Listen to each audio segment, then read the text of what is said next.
आज की क्लास में हम करेंगे एनसीईआरटी सॉल्यूशंस। फॉर्मूला तुम्हारे सामने लिखे हुए हैं, इनको रीड आउट कर लेना। ठीक है, पहला न्यूमेरिकल है,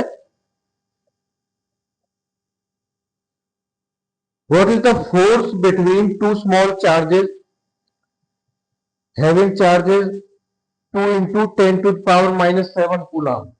एक चार्ज है 2 into 10 to the power minus 7 coulomb and second charge है 3 into 10 to the power minus 7 coulomb which are placed 30 centimetre apart. Distance कितनी है? 30 सेंटीमीटर। मीन्स इसको पहले कन्वर्ट करना होगा किसमें? मीटर में। 30 centimetre apart mean 30 into 10 to power minus 2 metre. और निकालना क्या है? फोर्स। तो कौन सा फॉर्मूला अप्लाई करें जो रिजल्ट दे दे? सबसे पहले ये पहचानना सीखो कि गिवन क्या है और ऐसा कौन सा फॉर्मूला है जो इसके लिए एप्लीकेबल हो। ठीक है, फर्स्ट में के Q1 Q2 by are square force निकालना, और के की वैल्यू पता हमें क्या होती है? 9 इंटू 10 टू द पावर 9। कर लोगे सॉल्व? ठीक है। सेकंड,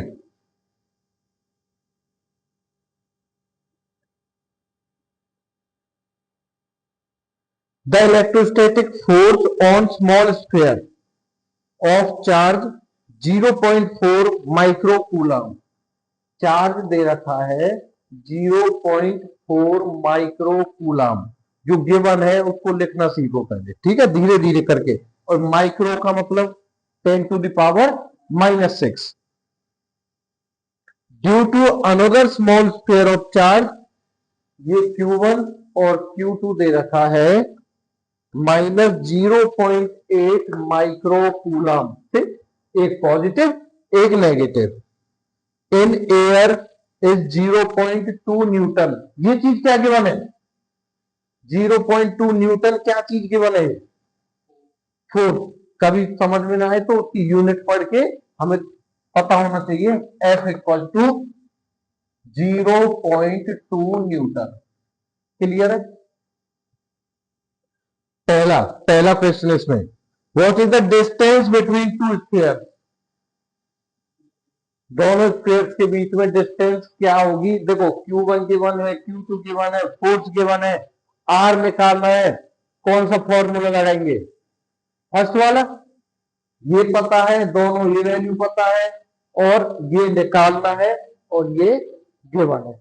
इसको यहां ले जाओ, यहां ले जाओ, कर लोगे सॉल्व। समझ में आनी चाहिए, बस तरीका बता रहा हूं, सॉल्व खुद करना। Third, check that the ratio के ई स्क्वायर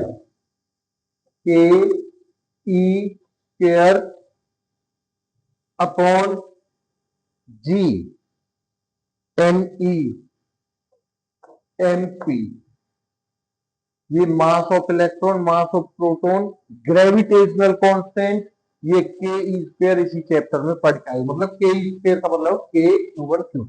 ई क्या है? चार्ज। ओके। इस डायमेंशनलेस, ये बताना है कि ये चेक करो कि ये डायमेंशनलेस क्वांटिटी है कि नहीं। डायमेंशनलेस के लिए क्या देखते हैं हम? सबका डायमेंशन फॉर्मूला पता होना चाहिए। ठीक है, डायमेंशन फॉर्मूला पता होगा तो हम निकाल सकते हैं। अगर उसकी वैल्यू 0 आ जाए, M0 L0 T0, क्लास 11 का कॉन्सेप्ट, तो ये क्या होगा? क्या होगा? डायमेंशनलेस। ठीक है। के का डायमेंशन फॉर्मूला पता है? डायमेंशन फॉर्मूला छोड़ो, पहले फॉर्मूला पता है क्या है? यूनिट क्या होती है इसकी? के की ध्यान से देख लो। आर स्क्वायर चला जाएगा इसके साथ, Q1 Q2 आ जाएगा नीचे। तो मैं डायरेक्ट लिख रहा हूं, फोर्स की तो है न्यूटन मीटर स्क्वायर, और चार्ज जो नीचे आ गए कूलम का -2। ये सब लो। ओके, चार्ज का क्या होता है? कूलम, और यह स्क्वायर है तो कूलम स्क्वायर।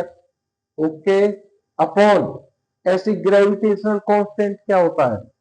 मैं बता देता हूं formula, F is equal to G m1 m2 by R का स्क्वायर। तो यार जी का डायमेंशन फॉर्मूला क्या होगा, न्यूटन मीटर स्क्वायर पर किलोग्राम स्क्वायर। भाई दो मास नीचे चले जाएंगे, और ME into MP kilogram into kilogram, ये भी क्या हो जाएगा, किलोग्राम का स्क्वायर। ये पावर -2, ये +2, या तो एड ऑन करके 0 0 आ जाएगा, या डायरेक्ट में से काट देता हूं न्यूटन मीटर स्क्वायर से। नहीं तो क्या आ गया रिजल्ट, 0 का। तो ये कैसी क्वांटिटी है, डायमेंशनलेस। समझ में आ गया।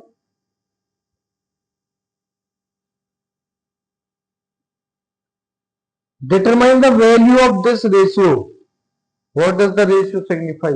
अच्छा निकाल सकते हो, के की वैल्यू पता हमें, चार्ज ऑफ इलेक्ट्रॉन प्रोटॉन पता है, जी का वैल्यू पता हमें 6.67 इंटू 10⁻⁻11, मास ऑफ इलेक्ट्रॉन पता है, मास ऑफ प्रोटॉन पता है, सबकी वैल्यू रखकर सॉल्व करके आ।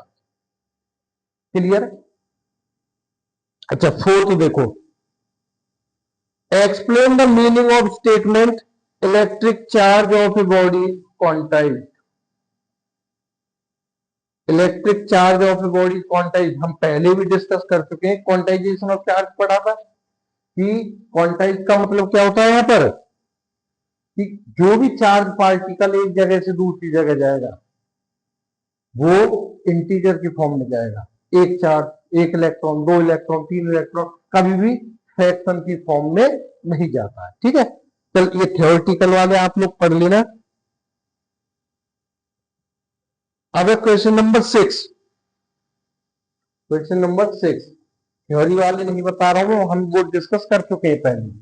6 न्यूमेरिकल है, 4 पॉइंट चार्जेस 2 माइक्रोकूलम -5 माइक्रोकूलम, फिर से 2 और -5 are located at the corners of square ABCD।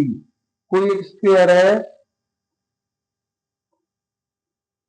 ABCD, यहां पर है 2 माइक्रोकूलम, यहां पर है 2 माइक्रोकूलम, -5 माइक्रोकूलम, और यहां पर भी -5 माइक्रोकूलम। इसके अकॉर्डिंग इतना आगे समझ में। Are located at the corners of square of side 10 centimetre, side कितनी है 10 centimetre. What is the force on the charge of 1 microcoulomb placed at the centre of the square. Square के centre पर 1 microcoulomb charge given है, इस पर net force क्या होगा। चलो जल्दी बताओ तुम्हें, हम कर चुके हैं इसे सॉल्व। यहां 2 माइक्रोकूलम, यहां 2 माइक्रोकूलम, प्लस प्लस, यहां पर फोर्स की डायरेक्शन क्या होगी, इस प्लस की वजह से इस पर कहां होगी, इक्वल होंगे या अनइक्वल होंगे। ये 2 है, ये 1 है, ये 2 है, ये 1 है, डिस्टेंस भी सेम है इनके बीच में, इक्वल होंगे या अनइक्वल होंगे, इक्वल होंगे। Equal and opposite, they will cancel out each other. तो इन दोनों की वजह से नेट फोर्स कितना आया, 0। अब बात करते हैं इसकी, -5 -5, ये माइनस वाला इसको खींचेगा अपनी तरफ, अट्रैक्टिव फोर्स होगा, ये माइनस वाला इसको खींचेगा अपनी तरफ, ये भी अट्रैक्टिव फोर्स होगा, क्या होगा 0। तो नेट फोर्स कितना हो गया, ये किया था ना पहले भी सॉल्व इस तरह का, जब इक्वल मतलब अपोजिट चार्ज क्या हो, बिल्कुल सेम हो, ये एक सिमेट्री बन गई थी। यहाँ पर सिमेट्री का रिजल्ट तो एक्चुअली होता क्या है, 0। ये याद रखने लायक चीज है। अच्छा दूसरी चीज, अगर हम मैग्नीट्यूड लेकर सॉल्व करें, ये 10 सेंटीमीटर, 10 10 10, सबसे पहले क्या निकालना होगा, डायगोनल। डायगोनल का हाफ कर देंगे तो ये डिस्टेंस आ जाएगी, ये डिस्टेंस आती चारों डिस्टेंस, ये जो के Q1 Q2 by are square, के की वैल्यू पता है, Q1 पता है, इसमें 2 माइक्रोकूलम, ये 1 माइक्रोकूलम, इनका डिस्टेंस सब स्क्वायर मतलब डायगोनल का हाफ का स्क्वायर, जो भी रिजल्ट आएगा सब इक्वल अपोजिट आएगा, कैंसिल आउट होंगे। ये क्लियर है, समझ में आ गए। अब है क्वेश्चन नंबर 7, ये भी थ्योरेटिकल है, पढ़ लेना। Question number 8, two point charges, ध्यान देना इस पर, two point charges q A and q B, 3 microcoulomb and -3 microcoulomb. Charge A पर है प्लस का 3 और बी पर है माइनस का 3 microcoulomb, are located 20 centimetre apart in a vacuum. मान के चलो ये ए पर प्लस का 3 माइक्रोकूलम, ये बी पर माइनस का 3 माइक्रोकूलम, इनके बीच की डिस्टेंस है कितनी, 20 सेंटीमीटर। ओके, जो जो गिवन है आराम से किया करो सॉल्व, न्यूमेरिकल बनाने का तरीका, ठीक है जी। अब क्वेश्चन पूछेंगे what is the electric field at the mid point O. अब देखो इलेक्ट्रिक फील्ड पूछा है सेंटर पे मिड पॉइंट ओ पर। अब मुझे ये बताओ ओ पर इसको चार्ज देना चाहिए या नहीं इलेक्ट्रिक फील्ड के लिए। पहले भी सिखाया था इलेक्ट्रिक फील्ड में एक ही चार्ज की जरूरत होती है, के क्यू बाय आर का स्क्वायर, और वो चार्ज गिवन है। अगर मैं सेंटर पे इलेक्ट्रिक फील्ड देखूंगा इस +3 की वजह से, तो मेरे पास चार्ज गिवन है प्लस का 3। अगर मैं इधर इलेक्ट्रिक फील्ड देखूंगा इस चार्ज की वजह से, तो मेरे पास चार्ज गिवन है माइनस का 3 माइक्रोकूलम, और डिस्टेंस पता है, सेंटर पॉइंट बोला है तो 10 सेंटीमीटर ये होगा, 10 सेंटीमीटर ये होगा। अब ध्यान देना, ध्यान देना, ये एक वेक्टर क्वांटिटी है, तो यहाँ रोल किसका है, डायरेक्शन का रोल है। अब ये पॉजिटिव की वजह से अगर इलेक्ट्रिक फील्ड देखी जाए तो इलेक्ट्रिक फील्ड की डायरेक्शन क्या होगी, पॉजिटिव से। क्या होगी भाई, पॉजिटिव से इलेक्ट्रिक फील्ड दूर निकलती है, नेगेटिव में एंटर करती है, तो इस पॉजिटिव की वजह से इलेक्ट्रिक फील्ड होगी ये E1, और नेगेटिव नेगेटिव चार्ज की वजह से इलेक्ट्रिक फील्ड होगी अपनी तरफ। मतलब दोनों की दोनों डायरेक्शन क्या मिल रही है, सेम। सेम डायरेक्शन का मतलब क्या होता है, तो जो रिजल्ट इसका आया करना सॉल्व खुद, और जो रिजल्ट इसका आया इसकी वजह से दोनों को ऐड कर दो, total electric field.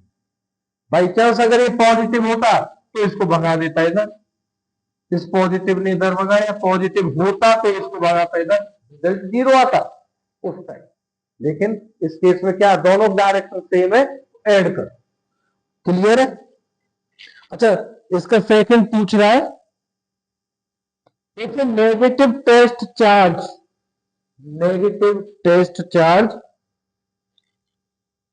Of magnitude 1.5 into 10 to the power -9 is placed at this point।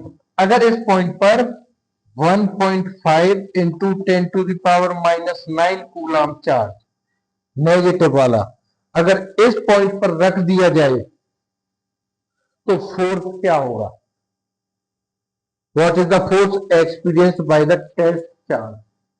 ये माइनस है, ये प्लस है, और ये माइनस है, बताओ क्या होगा। अगर इस प्लस की वजह से देखा जाए, अगर इस प्लस की वजह से देखा जाए और इस पर रखा है नेगेटिव चार्ज, तो प्लस वाला नेगेटिव को अट्रैक्ट करेगा, रिपेल करेगा, अट्रैक्ट करेगा। तो अब मैं फोर्स की बात कर रहा हूं, इस चार्ज की वजह से फोर्स लगा इस डायरेक्शन में। ओके, आ रहा है ना समझ में। और दूसरा फोर्स इस माइनस की वजह से इस माइनस पे कैसा लगेगा, माइनस माइनस चार्ज क्या करते हैं, रिपेल। तो इस चार्ज की वजह से इस पर फोर्स लगा इसी डायरेक्शन में, दोनों फोर्स क्या सेम डायरेक्शन में, तो नेट फोर्स एक्सपीरियंस प्लस होगा माइनस होगा, प्लस होगा क्योंकि दोनों की डायरेक्शन सेम मिलती है। मैग्नीट्यूड सेम होगा क्योंकि डिस्टेंस बराबर है, और मैग्नीट्यूड ऑफ चार्जेस भी सेम है, तो 2 से मल्टीप्लाई कर एक का। क्लियर है, न्यूमेरिकल आ गया समझ में। 8 अब 9 A system has two charges QA and QB, 2.5 into 10 to the power -7 coulomb and minus का 2.5 into 10 to the power -7 coulomb, magnitude same है, are located at point 0 0 minus का 15 सेंटीमीटर एंड 0 0 प्लस का 15 centimetre. याद आया, ये किया था question, ये किए थे ना इस तरह के क्वेश्चन। 0 0 -15 मतलब किस एक्सिस पे होगा, जेड एक्सिस, और 0 0 प्लस का 15 ये भी जेड एक्सिस पे होगा। जैसे अभी हमने किया था, ये है एक्स एक्सिस, ये है वाई एक्सिस, ये है जेड एक्सिस, या फिर ये है एक्स एक्सिस, ये है वाई एक्सिस, ये है जेड एक्सिस। तो आगे एक बढ़ाकर यहां पर 0 0 -15 पर एक चार्ज है 2.5 इंटू 10 टू पावर -7, और 0 0 +15 पर है माइनस का 2.5 into 10 to power -7। According to this question ये कंडीशन गिवन है, 0 0 माइनस का 15, उस पर है प्लस का चार्ज। ठीक है, okay. What are the total charge? Total charge क्या होगा पहले तो ये बताओ आंसर जल्दी। What is the total charge? एक प्लस का है, एक माइनस का है, total charge 0। And total dipole movement, electric dipole movement of the system. Electric dipole movement क्या होगा? इलेक्ट्रिक डाइपोल मूवमेंट फॉर्मूला देखो, फॉर्मूला कौन सा लगेगा? Q इंटू 2a, चार्ज की वैल्यू मैं यहां लिख रहा हूं Q इंटू 2a, चार्ज की वैल्यू मैग्नीट्यूड ऑफ चार्ज लेते हैं 2.5 इंटू 10 टू पावर -7, और 2a क्या है? Distance between two charges. कितनी डिस्टेंस है देखकर बताओ जल्दी, कितनी डिस्टेंस होगी दोनों चार्जेस के बीच की? 30। ओरिजिन से 15 ऊपर 15 नीचे, 15 15 30, 30 सेंटीमीटर है, तो 30 इंटू 10 टू पावर -2 मीटर। ये किसमें आ जाएगा? Coulomb metre. जो आंसर आएगा वो किसमें आ जाएगा? Coulomb metre. आ गया समझ में? 9th वाला। 10th, an electric dipole with dipole moment. Electric dipole है और डाइपोल मोमेंट दे रखा है उसका, मीन्स क्या गिवन होगा यहाँ? P, P equal to 4 into 10 to the power -9 coulomb metre. Okay, centimetre नहीं है, coulomb metre. Is aligned at 30 degree with the direction of uniform electric field. Means theta की value कितनी है? 30 degree. Okay, dipole movement 30 degree uniform electric field के, जिसका magnitude है 5 into 10 to power 4 electric field, 5 into 10 to power 4 Newton पर coulomb. Okay, calculate the magnitude of the torque.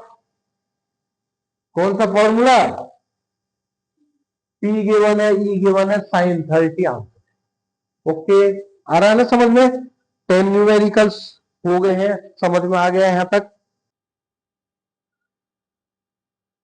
Next देखो question number 11। A polythene piece rubbed with wool is found to have a negative charge of 3 into 10 to the power -7 coulomb. एक polythene piece को वूल के साथ रब किया तो उसके ऊपर 3 into 10 to power -7 negative charge आ गया। ये हम कर चुके हैं सॉल्व, पहले भी डिस्कस कर चुके हैं इस क्वेश्चन को। तो बताओ कौन सा पॉजिटिव हुआ, कौन सा नेगेटिव हुआ? पॉलीथीन पॉजिटिव हुआ या नेगेटिव? पॉलीथीन पे नेगेटिव चार्ज आ चुका है तो नेगेटिव हो गया। पॉजिटिव कौन सा हुआ? वूल, जहां से इलेक्ट्रॉन निकल के आया। ठीक है, estimate the number of electrons transferred, मतलब एन निकालना है। Quantization of charge Q equal to ME, charge हो गया इतना जो अभी मैंने बोला था। E की वैल्यू पता 1.6 इंटू 10 टू पावर -19, एन निकालना, निकल जाएगा कि इतने नंबर ऑफ इलेक्ट्रॉन्स ट्रांसफर हो गए। दूसरा कह रहा है कि is there a transfer of mass, yes और नो। जब मान के चलो फॉर एग्जांपल 100 इलेक्ट्रॉन्स गए, क्या मास भी गया? यस। कैसे? एक इलेक्ट्रॉन के पास मास होता तो 100 इलेक्ट्रॉन के पास 100 मल्टीप्लाई। सॉल्व खुद कर लेना, आ गया ना समझ में? अब 10th, two insulated copper charge copper spheres A and B have their center separated by distance 50 centimetre. दो कॉपर बॉल पर कुछ भी लगा लो और उनके बीच की डिस्टेंस है 50 सेंटीमीटर। 50 सेंटीमीटर मीन्स क्या गिवन है? R equal to 50 centimetre means कितने metre? What is the mutual force of electrostatic repulsion? If the charge on each, दोनों पर चार्ज 6.5 इंटू 10⁻⁻7 कूलम। तो मतलब आर दे दिया, Q1 दे दिया, Q2 दे दिया, फोर्थ न्यूमेरिकल ये जो फॉर्मूला 1 ये लग जाएगा। इसका बी पार्ट सुनो, what is the force of repulsion if each sphere is charge double, charge को डबल कर दिया गया, and the distance between them is half. तो ये कह रहा है कि फोर्स ऑफ रिपल्सन क्या होगा अगर, नया फोर्स क्या होगा अगर दोनों चार्जेस को डबल कर दिया गया, मीन 2Q1 और 2Q2 और distance between them become half R/2 का। ये सर नो भाई, नया चार्ज नई डिस्टेंस तो नया फोर्स बन गया। तो यहां लिख दिया क्या, F dash equal to 2 into 2, 4 times Q1 Q2 और K है अपॉन R का स्क्वायर बाई 4। ये 4 कहां चला जाएगा ऊपर, तो 4 इंटू 4 तो 16 टाइम्स ऑफ ओल्ड फोर्स। जो भी फोर्स निकल के आया था इसका उसमें 16 की मल्टीप्लाई कर दो, आंसर नया। क्लियर है। Next figure 1.30 show track of 3 charge particle in uniform electric field, give the sign of 3 charges, which particle has the highest charge to mass ratio. देखो सुनो ध्यान से, इसको थोड़ा ध्यान से सुनना। एक प्लेट है पॉजिटिव, दूसरी प्लेट है नेगेटिव, ओके। ऊपर वाली पॉजिटिव, नेगेटिव, जो इसमें डायग्राम बना हुआ है, लाइन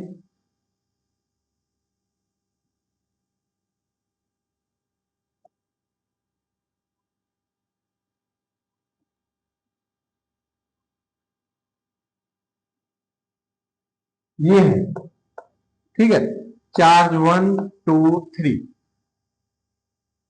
ओके। अब ये कह रहा है कि इन चार्जेस का नेचर बताओ, ये पॉजिटिव होंगे या नेगेटिव होंगे।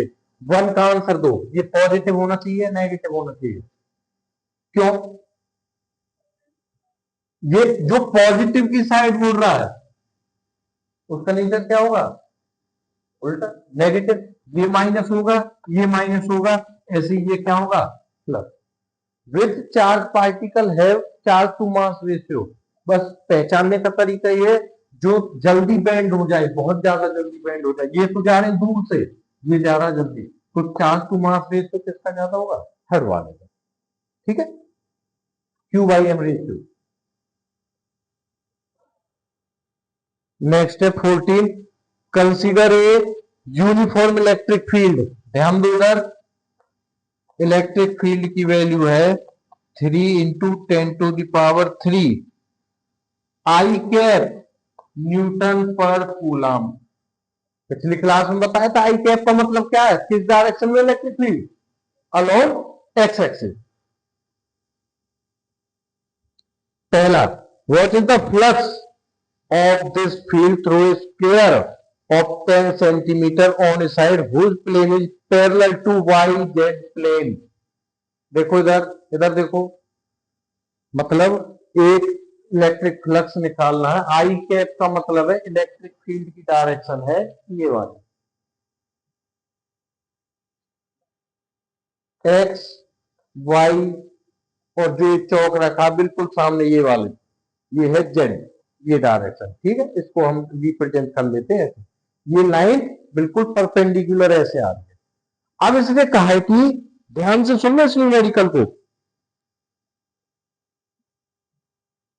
What is the flux of this field through square of 10 centimetre on a side whose plane is parallel to YZ plane। YZ प्लेन कौन सा होगा यहां पर, जो तुम्हारे सामने दीवार दिखाई दे रही है, एक्स वाई जेड प्लेन की है, एक्स एक्सिस है ये, वाई एक्सिस है ये, और जेड एक्सिस है ये।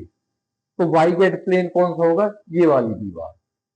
तो जो एक हमारे पास यहाँ पर ये देखा मैं, जो हमारे पास यहाँ पर प्लेन रखा हुआ है वो वाई जेड प्लेन में ऐसे रखा हुआ है, और इलेक्ट्रिक फील्ड की डायरेक्शन है ये वन, तो इसको क्रॉस करती हुई जा रही है इलेक्ट्रिक फील्ड और प्लेन रखा वाई जेड प्लेन। ठीक है, यहां तक आया समझ में। और जिसकी साइड है 10 सेंटीमीटर, तो एरिया कितना हो जाएगा 10 into 10, 100 centimetre square. 100 centimetre square को कन्वर्ट करेंगे किसमें, मीटर का स्क्वायर में।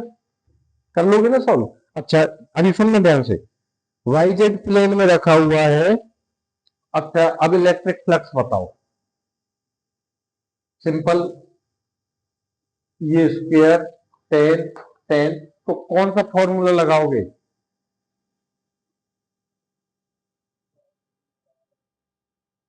क्या लगाओगे, यहां क्या लिख सकते हैं हम, phi equal to E A cos theta.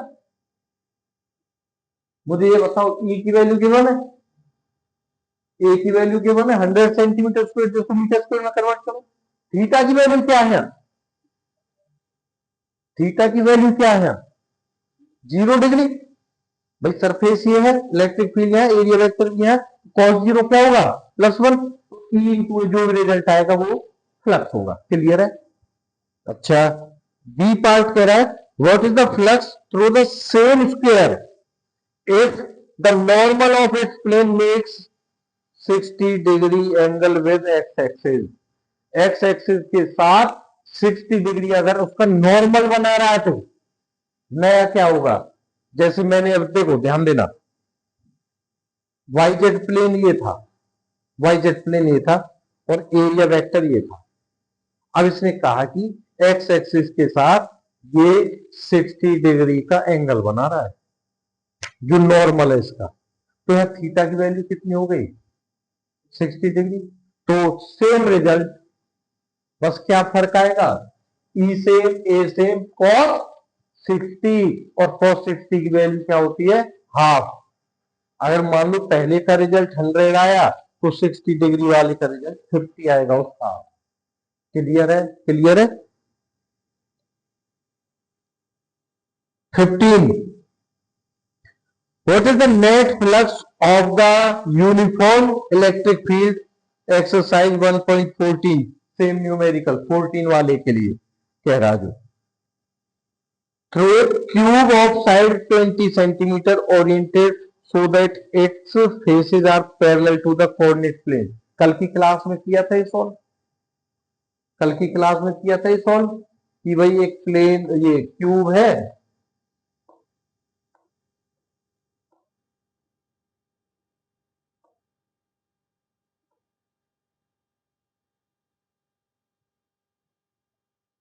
मतलब एक क्यूब है, ये एक्स एक्सिस, ये वाई एक्सिस, ये जेड एक्सिस, 20 सेंटीमीटर इसकी साइड है।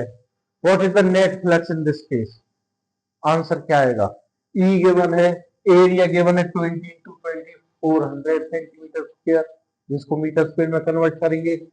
इस फेस के लिए एंगल आएगा 0 डिग्री का, इस फेस के लिए एंगल आएगा 180 डिग्री का, तो 0 डिग्री +1, 180 डिग्री -1, रिजल्ट क्या रहना है 0। लेकिन वेरिएशन के साथ आता, यहाँ x लिखा होता 2x लिखा हो, उसके लिए न्यूमेरिकल अलग बनता जो हम कल की क्लास में कर चुके हैं। ठीक है, आ गया समझ में। यहाँ नेट फ्लक्स क्या आएगा 0। 16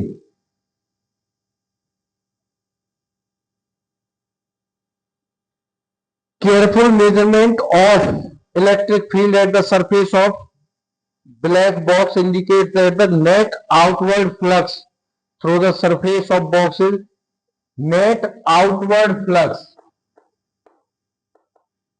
8 into 10⁻³ न्यूटन मीटर स्क्वायर पर कूलम। ओके, अब इसका पार्ट पूछ रहा है what is the net charge inside the box. Flux दे रखा है, चार्ज पूछा है, फ्लक्स दे रखा है, चार्ज पूछा है, निकाल लोगे कैसे, किस फॉर्मूला से, Q I इंटू एप्सिलॉन, ये गिवन है, ये हमें पता है 8.85 इंटू 10⁻⁻⁴ कर लोगे, कोई दिक्कत तो नहीं है इसमें, फॉर्मूला तुम्हें पता है तो सारे गिवन लिखकर निकालो। बी पार्ट कह रहा है इसका, if the net outward flux through the surface of the box were 0, अगर जो फ्लक्स है अगर वो जीरो है, ध्यान देना बेटा, फ्लक्स है zero, could you conclude that there were no charge inside the box, why and why not? ये कह रहा है कि जो फ्लक्स है वो जीरो है, क्या ये बताता है कि अंदर चार्ज है उसके? अगर अंदर चार्ज नहीं है तो फ्लक्स तो जीरो होता ही होता है।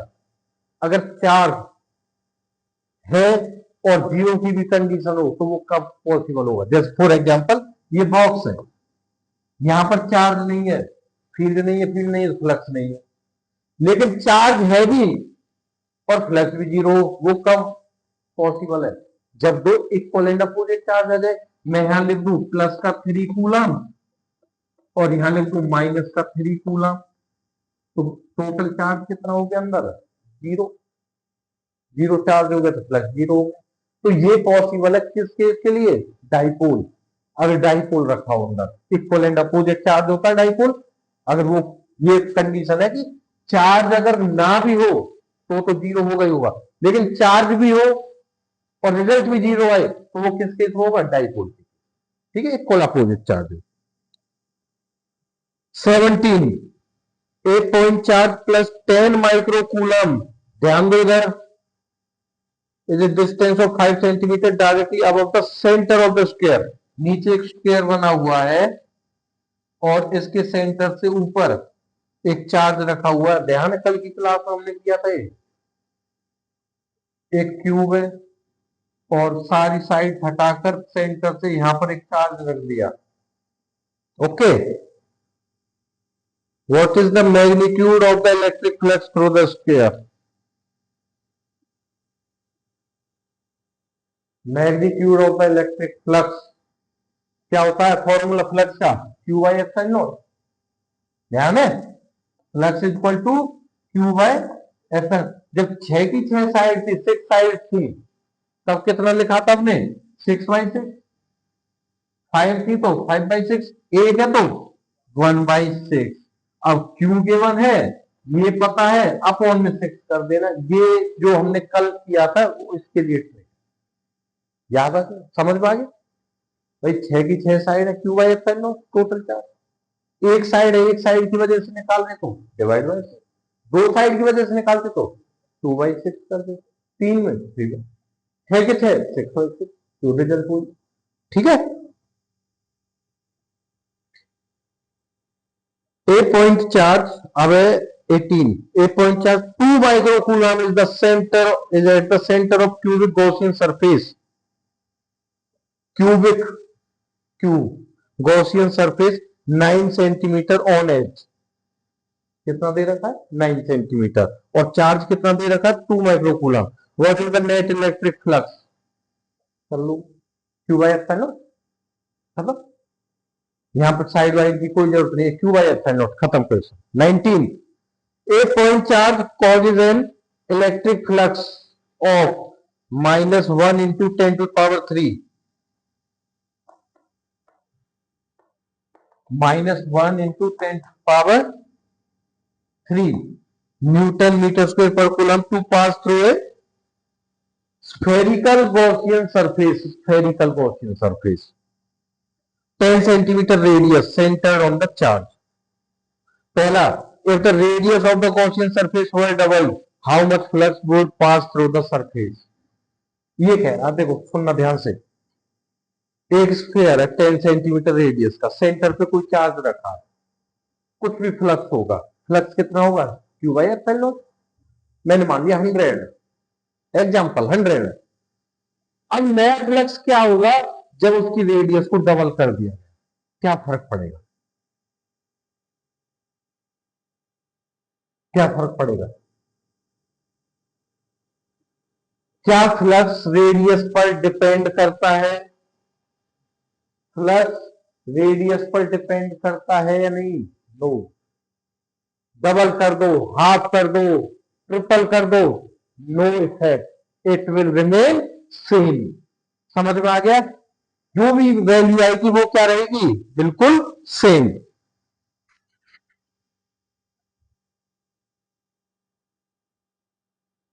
अच्छा, इसमें कह रहा what is the value of point charge.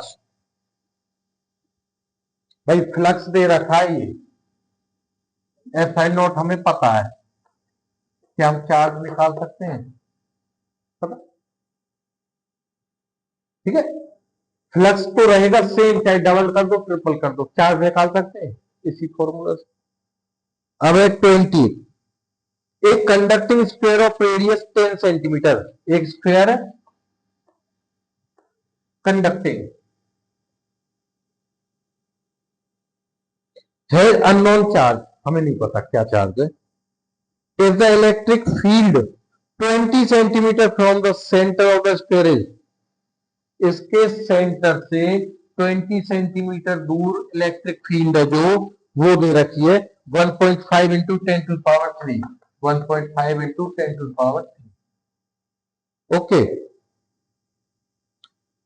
And points radially inverse, इसकी तरफ पॉइंट कर रहा है इलेक्ट्रिक फील्ड, सेंटर की तरफ। What is the net charge on the sphere, charge on the sphere, कौन सा फॉर्मूला, कौन सा फॉर्मूला, ये गिवन है, ये निकालना है, ये पता, ठीक है, निकल जाए। Now 21, a uniformly charged conducting sphere of 2.5 metre diameter, diameter है 2.4, तो रेडियस कितनी हो जाएगी 1.2, रेडियस कितनी हो जाएगी 1.2 मीटर। भाई डायमीटर गिवन था, हमने रेडियस लिख दिया। है सरफेस चार्ज डेंसिटी 80, सिग्मा क्या गिवन है, सरफेस चार्ज डेंसिटी ध्यान है, सिग्मा,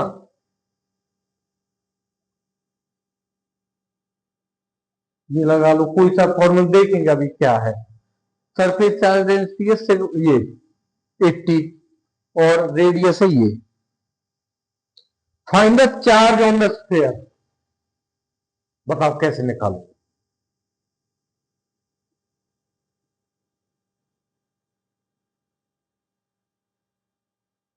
ये गिवन है, सरफेस एरिया गिवन है कि नहीं,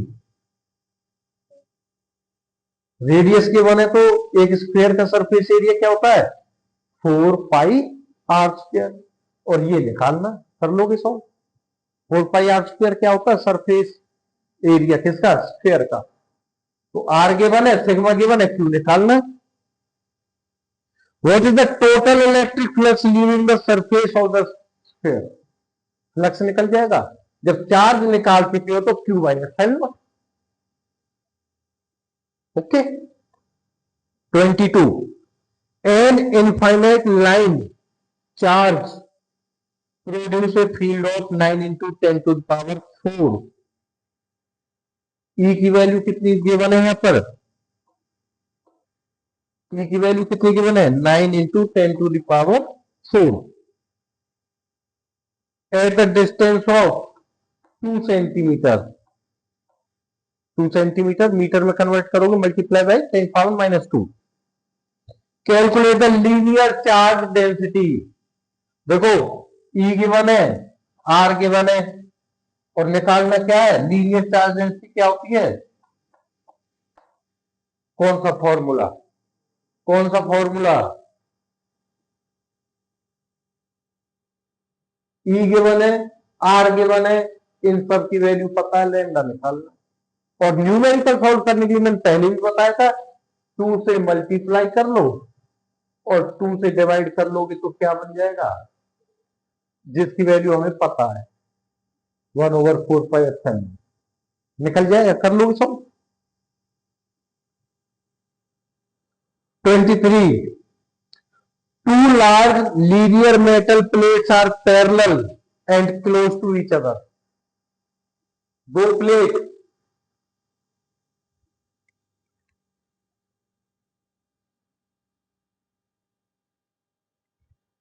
एक प्लेट इनफाइनाइट, दूसरी प्लेट ये वाली, जो रीजन 1 ये, रीजन 2 ये, रीजन 3 ये वाला, ठीक है जी।